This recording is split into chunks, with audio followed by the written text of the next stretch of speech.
Internet enthusiasts are gearing up for this year's NetHui, which begins in Auckland this very day. They will explore how the web is influencing Kiwis' lives and what our digital future holds or might hold. A major factor, it seems, is our internet skills, ours, yours and mine, and the fact we need better education on how to fully utilise the net. Internet New Zealand Work Programme Director Andrew Cushen joins me now. Andrew, good morning. Morning, Paul. So this is, I like this. You have used the term, it's not the gear, it's us.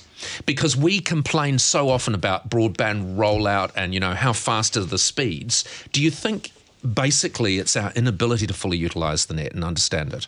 Well, the simple fact of the matter is that over the last 5 years in particular, the government has put in a great deal of money through both the ultra-fast broadband program and the rural broadband initiative to make New Zealand's internet some of the best in the world. And by 2020, 98% of New Zealanders are going to have really fantastic connectivity. But where are we right now? It's some of the best in the world right now, isn't it? It's some of the best in the world right now. We've got really good connectivity. Yes, there are still some issues. Yes, there are still some people that are waiting for those rollouts to get there.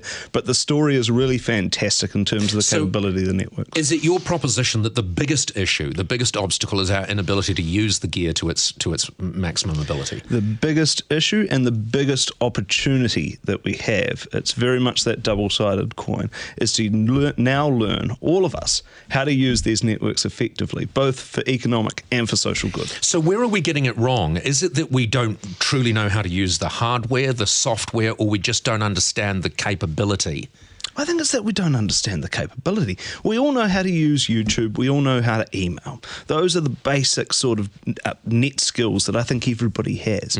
But in order to truly derive the economic and social benefits, we're going to have to get a little bit more complicated as a country. And that's where there's some evidence that we as New Zealanders lag behind some other countries. And that's using the technology for more complicated skills. Give me an exact example of what you might mean. So, for example, in a business sense, are you using accounting software online, for example, to really drive some of the productivity and profitability benefits as having your books online? It doesn't change your relationship with your accountant. It just means that your business information is more readily available. So from an analytical point of view, on a day-to-day basis, you have a much better idea of exactly where you are and how you're getting there. There you go. Absolutely. And how about for personal use? So obviously there are many, many business applications that we're not aware of and we're just not using them if we are. From a personal point of view? So there's heaps of examples that can make life better personally as well. And those are examples such as using video conferencing tools such as Skype to stay in touch with your loved ones, both here in New Zealand and around the country, which is simply better than a phone call. If you want to see them, of course, you may not want to.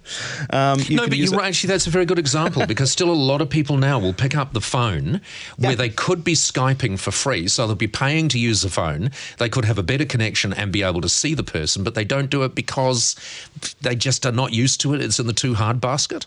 But this is the sort of thing, there's a behavioural change required here, and that's tricky. Yes, that's exactly right. But if we can master that behavioural change thing, there is plenty of evidence now that we can have great economic returns through using these networks and fantastic social outcomes as well. So this is a problem with humanity, really, isn't it? Because in my house, I know that in many different rooms there are devices sitting there that are infinitely more clever than me and that I could be using to improve my life, but I won't because I refuse.